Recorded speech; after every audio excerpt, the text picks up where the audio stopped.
नमस्कार दोस्तों, स्वागत है आप सभी का आज की इस वीडियो में, आज की इस कक्षा में। और आज हम लोग एक बहुत महत्वपूर्ण मुद्दे पर बात करने वाले हैं। आज हम लोग चर्चा करने वाले हैं मंगल ग्रह की। मंगल ग्रह दोस्तों बहुत समय से वैज्ञानिकों के लिए एक रिसर्च का ग्रह रहा है, एक खोज का ग्रह रहा है। और अभी हाल ही में दोस्तों लिक्विड फॉर्म में वाटर मिला है यहाँ पर, जो कि एक बहुत बड़ी उपलब्धि मानी जा रही है। क्योंकि मंगल ग्रह पर दोस्तों शुरुआत से ही जीवन के संकेत मिल रहे थे, और हमने जितनी भी यहाँ पर खोजें करी या जितनी भी हमारे द्वारा यहाँ पर खोजें की गई और उनसे हमें जो प्रमाण मिले हैं, उनसे ये ज्ञात हो रहा था, ये समझ में आ रहा था कि निश्चित तौर पर मंगल ग्रह पर धरती की ही तरह, जैसे धरती पर पानी है, प्रेजेंट टाइम में पानी बह रहा है, ऐसे ही किसी ना किसी समय, यानी आज से हम लोग बात करें 3-4 बिलियन वर्ष पहले, है ना, तो लगभग ऐसा माना गया था कि इस समय हमारे मंगल ग्रह पर भी कहीं ना कहीं पानी इसी प्रकार से बहता था। और ये जैसे आज हमारे देश में नदी, एक बड़ी नदी, उसकी छोटी धाराएं होती हैं, है ना, पूरा एक अपवाह तंत्र मिलता है, और यही जो नदी है वो किसी महासागर में जाकर के, किसी सागर में जाकर के समाप्त हो जाती है।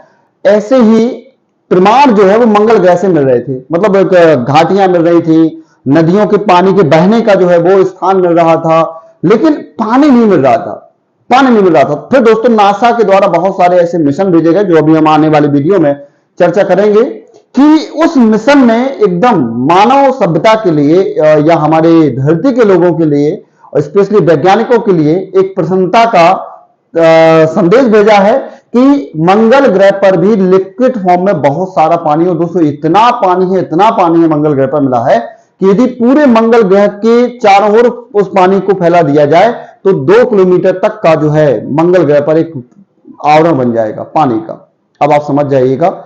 चलिए आइए जानते हैं पूरा ये है क्या।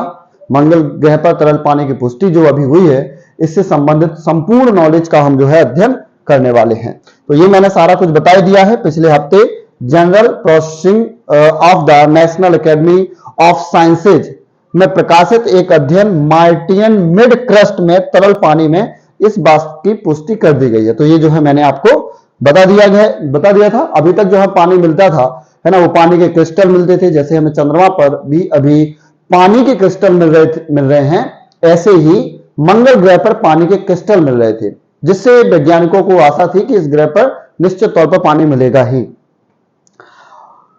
देखिए ये जो वाटर दिखाई दे रहा होगा, ये कुछ इसी प्रकार का जो है वाटर सोर्स हमें मिला है।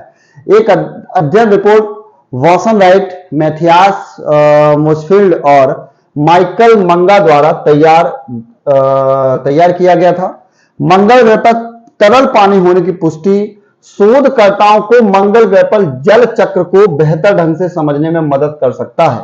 ग्रह पर तरल पानी की पुष्टि ग्रह की जलवायु सतह और आंतरिक भाग के विकास से संबंधित कई राज खोलने में मदद कर सकता है। इसके अलावा ग्रह के बारे में यह खोज मंगल ग्रह पर जीवन के साक्ष्य से संबंधित चल रही खोज को और गति प्रदान कर सकती है। यानी अभी तक जो खोज चल रही थी कि मंगल ग्रह पर वास्तव में पानी है अथवा नहीं है ना, इस चीज को लेकर के आप जानते हैं कि भारत ने भी अपना मिशन भेजा था मंगलयान, राइट। इसी प्रकार से नासा के द्वारा भी बहुत सारे मिशन भेजे गए थे, माविन मिशन भेजा गया था जिसमें से एक था।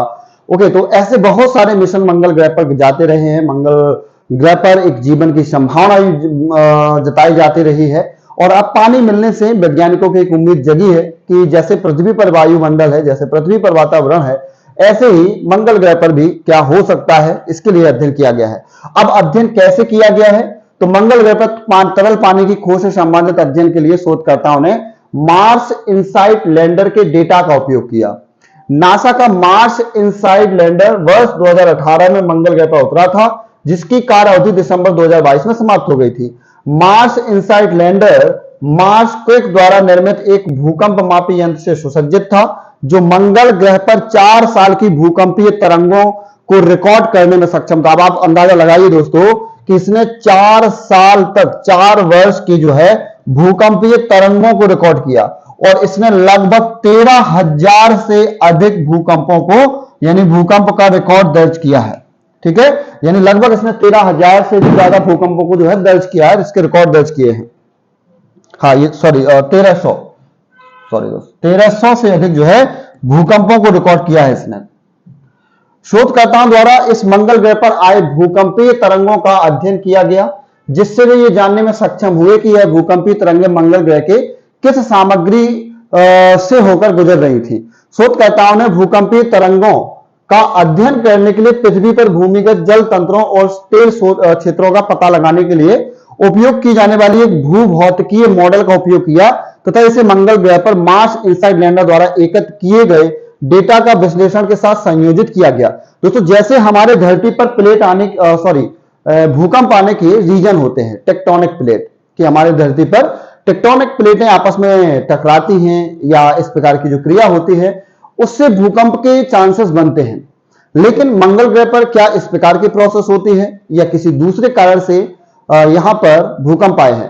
तो दोस्तों, अध्ययन से पता चला है कि यहां पर जो भूकंप आए हैं, मंगल ग्रह पर जो भूकंप आते हैं, वो वास्तव में किसी पिंड के टकराने से आते हैं या किसी एक ऐसी गतिविधि से आते हैं जो कि पृथ्वी से अलग होती है। आइए समझते हैं वो क्या है। इस अध्ययन के बाद शोधकर्ताओं ने पाया कि मंगल ग्रह की सतह के नीचे ग्रेनाइट जैसी खंडित आग्नेय चट्टान की एक परत है जिसकी दरारें तरल पानी से भरी हुई है। मतलब आप समझ रहे हैं दोस्तों, इसमें जो आग्नेय चट्टानें हैं वो तरल पानी से, मतलब लिक्विड फॉर्म का पानी जो है मंगल ग्रह पर है। बहुत सारा पानी अंतरिक्ष में चला गया था और उसमें से बहुत सारा पानी अभी जो है यहां पर बचा हुआ है, जो कि इसी के अंदर भरा हुआ है। मतलब एक सतह को हम माने तो सतह के अंदर जो है आग्नेय चट्टानें, उन आग्नेय चट्टानों में पानी तरल फॉर्म में जो है, लिक्विड फॉर्म में भरा हुआ है। शोधकर्ताओं द्वारा मंगल ग्रह पर पानी की खोज से संबंधित अध्ययन में यह निष्कर्ष पाया गया कि अरबों साल पहले जब मंगल ग्रह पर नदियां, झीलें और संभवतः महासागर हुआ करते थे, तब पानी रिस कर मंगल ग्रह की परत से लगभग 10 से 20 किलोमीटर गहराई पर ग्रेनाइट जैसी खंडित आग्नेय चट्टानों की दरारों में अटक गया होगा। शोधकर्ताओं के अनुसार मंगल ग्रह की परत के नीचे आग्नेय चट्टान की दरारों में इतना तरल पानी है कि वह 1 से 2 किलोमीटर गहरे समुद्र को भर सकती है। जैसे मैंने अभी बताया कि मंगल ग्रह के चारों तरफ जैसे हमारी धरती पर महासागर बनते हैं, ऐसे ही महासागरों को यदि हम बना दें, मंगल ग्रह का मान लो मंगल ग्रह है, तो इससे 1 या 2 किलोमीटर से 1 या 2 किलोमीटर तक के ऊंचे पूरे जो है समुद्र को भरा जा सकता है, गहरे गड्ढों को भरा जा सकता है। चारों तरफ, पूरे मंगल ग्रह के चारों तरफ ये पानी किया जा सकता है। ठीक है, इतना पानी जो है यहां पर भरा हुआ है। और यदि इतना पानी दोस्तों इकट्ठा हो गया या ऊपर सतह पर आ गया तो दोस्तों नो डाउट यहां पर जीवन संभव भी हो सकता है। और जो वैज्ञानिकों को उम्मीद है कि क्या मंगल ग्रह पर जीवन आ सकता है या पृथ्वी जैसा जो जीवन है, क्या वहां पर हमारे पड़ोसी ग्रह पर भी हो सकता है, दोस्तों एक संभावना यहां पर बनती है कि हाँ, शायद ऐसा हो जाए। ठीक है, तो शायद देख पा रहे होंगे कि इस प्रकार की जो आग्नेय चट्टान है दोस्तों, इसके गहरे, तो यहां पर ये तरल पानी मिला है दोस्तों। ये भूकंपीय जो अवधारणा मिली है, भूकंपीय जो हमें तरंगें मिली हैं, उनसे जो है ये ज्ञात हो गया कि मंगल ग्रह पर भी जो है पानी है। ठीक जी, भले ही मंगल ग्रह पर जीवन का अभी तक कोई सबूत नहीं मिला है, लेकिन यहां तरल पानी की खोज सैद्धांतिक रूप से जीवन को बनाए रखने में सक्षम कारकों में से एक हो सकती है। शोधकर्ताओं के अनुसार मंगल ग्रह पर 10 से 20 किलोमीटर गहरा छेद करके पानी निकालना एक कठिन काम हो सकता है दोस्तों, क्योंकि आज हम भी पानी जब धरती के अंदर से निकालते हैं, पृथ्वी के अंदर से जब पानी निकालते हैं तो कितना निकाल पाते हैं? ज्यादा से ज्यादा, बहुत ज्यादा होता है तो दोस्तों हम लोग फुट में मापते हैं कि भैया, मीटर में मापते हैं, 100 मीटर 200 मीटर इस तरीके से। और इतने में भी बहुत ज्यादा जो है पानी निकालना बहुत ज्यादा कठिन होता है। तो दोस्तों 10 से 20 किलोमीटर अंदर से पानी निकालना भी मंगल ग्रह पर कोई साधारण प्रक्रिया नहीं होगी और कोई सरल कार्य नहीं होगा। और वो भी तब जब इतनी बड़ी मशीनें मंगल ग्रह पर नहीं ले जाई जा सकती हो, या ले जाई जा सकती हो जिसके लिए वहां पर इतना ह्यूमन पावर नहीं जा सकता जितना ह्यूमन पावर पृथ्वी पर है। तो मुझे लगता है कि ये शायद एक कठिन प्रोसेस हो सकती है मंगल ग्रह पर 10 से 20 किलोमीटर एक गहरा गड्ढा करके या बोर करके बाहर पानी निकालने के लिए। और यदि इतना पॉसिबल हो पाया तो नो डाउट दोस्तों, यदि हम वहां पर बोर लगा पाए, संयोग से कल्पना करके देखिए कि हमने बोर कर दिया और आग्नेय चट्टानों से पानी बाहर ले आए और चलने दिया लगातार, किसी तरीके से हमने विद्युत उत्पादन के माध्यम से, है ना, वहां पर ऐसा संयंत्र लगाया कि पानी बराबर निकलता रहे, तो शायद मंगल ग्रह की सतह पर किसी एक क्षेत्र विशेष पर हम वहां पर अध्ययन कर पाएंगे कि वहां पर वास्तव में कुछ हो पा रहा है, मंगल ग्रह पर कुछ एनवायरमेंट बन पा रहा है या कुछ हो सकता है ना। तो ऐसा जरूर किया जाएगा, संभवतः वैज्ञानिक कुछ ना कुछ करेंगे। मंगल ग्रह सौरमंडल का चौथा ग्रह है। मंगल ग्रह के बारे में बताया गया दोस्तों ये कि जिसके परत पर रेड ऑक्साइड आयरन की अधिक मात्रा के कारण इसे लाल ग्रह यानी रेड प्लेनेट भी कहा जाता है। सौरमंडल में 2 तरह के ग्रह हैं, पहला स्थलीय ग्रह है जिनका तल आभासीय होता है, एवं दूसरा गैसीय ग्रह जो गैसों से निर्मित होते हैं। जैसे शुरुआत के जब हम सौर मंडल से सूर्य की तरफ सौर मंडल में सूर्य के पहले जो 4 ग्रह हैं, नजदीक जो ग्रह हैं, जिसमें से हमारा बुध, शुक्र, पृथ्वी और मंगल, ये 4 ग्रह जो दोस्तों होते हैं, इन्हें हम आभासीय ग्रह कह सकते हैं, यानी पहला स्थलीय ग्रह कह सकते हैं। ठीक है, इनका तल आभासीय होता है। और उसके बाद के जैसे गुरु हो गया, है ना, शुक्र हो गया, शनि हो गया, और अरुण हो गया, वरुण हो गया, ये बाद के जो 4 ग्रह हैं दोस्तों, ये गैसीय ग्रह हैं जो कि गैसों से निर्मित हैं। पृथ्वी की तरह मंगल ग्रह भी स्थलीय धरातल वाला ग्रह है जिसका वातावरण विरल है। सौर मंडल का सबसे अधिक ऊंचा पर्वत ओलंपस मॉन्स मंगल ग्रह पर स्थित है दोस्तों। और ऐसा माना गया है कि ये जो ओलंपस मॉन्स है, ये पृथ्वी के हिमालय पर्वत से 3 गुना अधिक ऊंचा है। अब आप देख रहे होंगे दोस्तों, है ना, यहां पर ये नीला नीला दिखाई दे रहा होगा, तो ये बताया गया है कि इतना जो है हमारा जो मंगल ग्रह है, ठीक है, मंगल ग्रह ऊपर से ये जो है रेड कलर का दिखाई दे रहा है, पूरा का पूरा संरचना एक बताई गई है पूरे मंगल ग्रह की, एक पार्ट को जो है काट करके, है ना, तो ये हमारा मंगल ग्रह का एक छोटा सा टुकड़ा है। मंगल ग्रह का घूर्णन काल, ये सारा कुछ दोस्तों, घूर्णन काल, चक्रण, ये लगभग पृथ्वी के समान ही है, जितना पृथ्वी करती है उतना ही है। हालांकि हमारे पृथ्वी का केवल एक ही उपग्रह है चंद्रमा, मंगल के 2 हैं, फोबोस और डीमोस। मंगल ग्रह की सतह मुख्य रूप से थॉलेटिक बेसाल्ट से बनी हुई है जो सिलिका युक्त है। मंगल ग्रह का ऊपरी चट्टान सिलिकॉन और ऑक्सीजन युक्त खनिज धातु या अन्य तत्वों से मिलकर बना है। दोस्तों, जीवन के लिए ऑक्सीजन होना आप सभी जानते ही हैं कि जरूरी है, और वहां पर ये हमें खनिज मिल रहे हैं। और इसी प्रकार के खनिज दोस्तों, पानी से बनने वाले जो और खनिज थे वो भी हमें वहां मंगल ग्रह की धरातल से मिले हैं, जिनके द्वारा यह अनुमान लगाया जा रहा था कि निश्चित तौर पर मंगल ग्रह पर पानी तो था। मंगल ग्रह पर क्लोरीन, फास्फोरस और सल्फर पृथ्वी की तुलना में प्रचुर रूप से विद्यमान भी है ना, जैसे पृथ्वी पर है ऐसे यहां पर भी है। नासा के फिनिक्स लैंडर के विश्लेषण के अनुसार मंगल ग्रह की मिट्टी थोड़ा क्षारीय है, जिसमें मैग्नीशियम, सोडियम, पोटेशियम और क्लोराइड जैसे तत्व विद्यमान है जो पौधों के विकास के लिए आवश्यक खनिज पदार्थ हैं। नासा द्वारा वर्ष 2005 में भेजी गई मार्स एक्सप्रेस और वर्ष 2008 में भेजी गई मंगल टोही परिक्रमा यान मंगल ग्रह पर जलीय बर्फ की बड़ी मात्रा की पुष्टि करता है। मतलब यहां पर जो है बर्फ के बड़े बड़े टुकड़े, जैसे हमारे यहां पर जो ध्रुव हैं, है ना, ऐसे मंगल ग्रह के ध्रुव हैं, तो मंगल ग्रह के ध्रुवों से दोस्तों हमें यहां पर बर्फ के टुकड़े जो है उस समय प्राप्त हुए थे। मंगल ग्रह का वायुमंडल पृथ्वी की तुलना में काफी विरल है, जो 15% कार्बन डाइऑक्साइड, 3% नाइट्रोजन और 1.6% ऑर्गन गैस से बना हुआ है। यानी कार्बन डाइऑक्साइड की मात्रा दोस्तों बता रही है कि यहां पर अभी इस वातावरण में शायद मानव तो सरवाइव नहीं कर पाएगा, मानव का सरवाइव कर पाना यहां पर बहुत मुश्किल है। मंगल ग्रह पर ऋतुओं की लंबाई पृथ्वी की अपेक्षा लगभग दोगुनी होती है, जो संभवतः सूर्य से इसकी अधिक दूरी होने के कारण है। यानी यहां पर जो ऋतु जैसे ग्रीष्म ऋतु है तो वो भी पृथ्वी की तुलना में दोगुनी है ना। मंगल ग्रह का आप सभी जानते हो कि एक साल कितने, जैसे पृथ्वी का 365 दिन का एक साल होता है, तो यहां पर 600 से अधिक दिन का जो है एक वर्ष होता है। मंगल ग्रह सूर्य की परिक्रमा लगभग 600 से अधिक दिनों में पूरी कर पाता है। तो यहां पर जो ऋतुएं हैं, जैसे पृथ्वी की जो ऋतु है, एक ऋतु 3 ऋतुएं मानी जाती हैं, तो एक ऋतु का मौसम 4 महीने का माना जाता है, तो यहां पर 8 महीने का हो सकता है। समझ रहे होंगे शायद आप लोग। तो यहां पर जो है दोगुनी है, जो संभवतः सूर्य से इसकी अधिक दूरी होने का कारण है। मंगल ग्रह की सूर्य से दूरी लगभग 23 करोड़ यानी 1.5 खगोलीय वर्ष है, तथा इसकी कक्षीय अवधि 687 पृथ्वी दिवस है। हाँ, 600 से अधिक दिन का मतलब दोस्तों 687 दिन का ही था, कि जैसे हमारे यहां पर एक साल दोस्तों, पृथ्वी पर एक साल 365 या 4 साल में 366 दिन का होता है, ऐसे ही मंगल ग्रह का जो एक वर्ष है वो 687 दिन का होता है। और जब 687 दिन का होगा तो नो डाउट दोस्तों यहां पर जो हमें देखने को मिलेगा कि मंगल ग्रह पर जो ऋतुएं हैं वो निश्चित तौर पर दोगुनी हो जाएंगी। मंगल ग्रह का सौर दिवस पृथ्वी से थोड़ा ज्यादा 24 घंटा 39 मिनट का है और 35.244 सेकेंड है। मंगल ग्रह का एक वर्ष पृथ्वी के एक वर्ष 320 दिन के बराबर है। मतलब पृथ्वी पर एक वर्ष व्यतीत हो जाएगा, पूरा 320 दिन निकल जाएंगे, तो टोटल जो है पृथ्वी पर इतने दिन निकलने के पश्चात जो है मंगल ग्रह का एक वर्ष बनेगा। समझ रहे हैं ना। मंगल ग्रह का अन्वेषण अभियान मतलब खोज अभियान, मंगल ग्रह के अन्वेषण के लिए दर्जनों अंतरिक्ष यान जिसमें ऑर्बिटर, लैंडर और रोवर शामिल हैं, विश्व के अनेक देशों द्वारा भेजे गए हैं। मंगल ग्रह पर भेजा गया सबसे पहला अंतरिक्ष यान मोरिनर 4 जो नासा द्वारा वर्ष 1965 में भेजा गया था।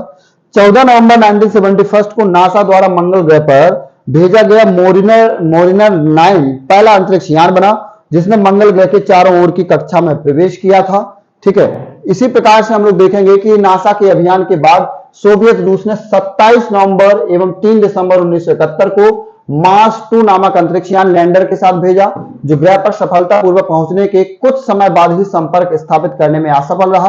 मंगल ग्रह पर सर्वप्रथम सफलतापूर्वक लैंडर उतारने का काम वर्ष 1975 में नासा ने अपने योजना वाइकिंग कार्यक्रम के अंतर्गत शुरू किया था। दोस्तों ये सारा डेटा आप लोगों को जानने लायक है, आप लोगों को याद करने लायक है, उसको जरूर याद करिएगा। वाइकिंग कार्यक्रम के तहत नासा ने वर्ष 1976 में 2 लैंडर, वाइकिंग फर्स्ट जिसने 6 वर्ष तक मंगल ग्रह पर काम किया तथा वाइकिंग 2 जिसने 3 वर्ष तक काम किया। सोवियत रूस द्वारा वर्ष 1977 में मंगल ग्रह के चंद्रमा का अध्ययन करने के लिए सोवियत यान फोबस फर्स्ट और 2 भेजा गया था। तो ये सभी जो है मंगल ग्रह की खोजें सी हैं। और मंगलयान में भारत ने कब जो है अपना अभियान चलाया, तो मंगलयान जिसे MOM यानी मार्स ऑर्बिटर मिशन यानी मंगल मिशन कहा जाता है, भारत का पहला मंगल मिशन अभियान है। भारतीय अंतरिक्ष अनुसंधान संगठन इसरो ने 5 नवंबर 2013 को आंध्र प्रदेश में स्थित श्रीहरिकोटा जो सतीश धवन अंतरिक्ष केंद्र है, यहां से ध्रुवीय उपग्रह प्रक्षेपण यान के द्वारा C-25 यानी PSLV C-25 के द्वारा सफलतापूर्वक दोस्तों इसे प्रक्षेपित किया गया था। और शायद आपको याद हो 2014 में दोस्तों सितंबर का समय था, 24 सितंबर का यह वहां पर पहुंच गया था। भारत जो है सोवियत रूस, अमेरिका और यूरोपीय संघ के बाद विश्व का चौथा एवं एशिया का पहला देश बन गया था जिसने मंगल ग्रह पर सफलतापूर्वक अपना अंतरिक्ष यान भेजा।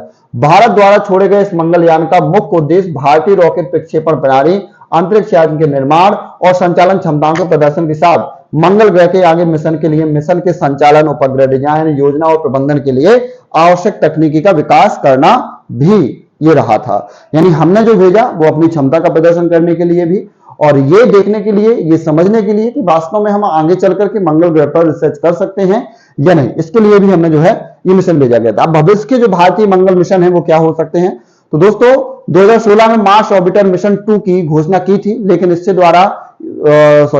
इसरो द्वारा संचालित विभिन्न कार्यक्रम जैसे Gaganyaan mission, Aditya L first mission एवं चंद्रयान 3 की प्राथमिकता के कारण इसमें देरी होने की संभावना है। इसरो द्वारा घोषित मार्स ऑर्बिटर मिशन 2 मिशन एक मंगल ग्रह ऑर्बिटर मिशन होगा। भारत का मंगलयान 2 मिशन मंगल ग्रह की ऑर्बिट का अध्ययन करेगा, उसकी कक्षा का जो है अध्ययन करेगा। और इस मिशन के तहत भारत मंगल ग्रह पर एक रोवर और हेलीकॉप्टर भी भेजेगा। दोस्तों एक रोवर भी भेज सकते हैं हम और एक हेलीकॉप्टर भी भेजेंगे। इसरो द्वारा इस मिशन के लिए एक सुपरसोनिक पैराशूट बना रहा है जो तेज गति से खुलकर रोवर के नीचे आने की गति को कम करेगा। नासा ने वर्ष 2021 में अपने मंगल मिशन के तहत मंगल ग्रह पर रोवर उतारने के लिए इसी तरह के सुपरसोनिक पैराशूट का उपयोग किया था। नासा ने भी इसी तरह के किया था। और इस मिशन के लिए दोस्तों उपयोग किया जाने वाला हेलीकॉप्टर जिसका नाम मार्शियन बाउंड्री लेयर एक्सप्लोरर है, मंगल के वातावरण के 100 मीटर की उड़ान के दौरान इसके वातावरण का अध्ययन करेगा। और दोस्तों अभी हाल फिलहाल में पानी मिल जाने के कारण अब मुझे लगता है कि अन्य दुनिया की एजेंसियां भी इस पर काम कर सकती हैं, इस पर जो है जा सकती हैं। और इसी तरीके से यदि भारत जाता है और सफल होता है तो भारत का और अमेरिका के जो INGNT हेलीकॉप्टर हैं इसके बाद मंगल ग्रह पर हेलीकॉप्टर उतारने वाला विश्व का दूसरा देश बन जाएगा। यानी हमारा देश दोस्तों दुनिया का दूसरा देश बन जाएगा जिसने इस प्रकार का हेलीकॉप्टर मंगल ग्रह पर उतारा। इस मिशन के लिए इसरो अपने सबसे शक्तिशाली रॉकेट लॉन्चर व्हीकल मार्क 3 यानी LVM-3 का उपयोग करेगा। तो दोस्तों ये था हमारा आज का मंगल ग्रह अभियान। बताइएगा क्लास कैसी लगी दोस्तों आप लोगों को, ठीक है, ये जानकारी कैसी लगी दोस्तों। आपके लिए जानकारी महत्वपूर्ण है ही, आप सभी अपने उन सभी दोस्तों के साथ भी इस जानकारी को शेयर जरूर करिएगा जो दोस्त तैयारी कर रहे हैं और जिन्हें दोस्तों घर बैठे तैयारी करनी हो उनको रिजल्ट मित्र का सजेशन जरूर दीजिए। दोस्तों यहाँ पर सारी तैयारी लगभग निःशुल्क की ही है और जिसमें वनडे एग्जाम की तैयारी तो दोस्तों अभी पूर्णतः एकदम ऐसे चल रही है जिसमें सभी विषय आपको पढ़ाए जा रहे हैं। तो दोस्तों जुड़े रहिए रिजल्ट मित्रा से। मिलते हैं दोस्तों नए वीडियो के साथ। आज के वीडियो में इतना ही। नमस्कार, थैंक यू दोस्तों, थैंक यू सो मच।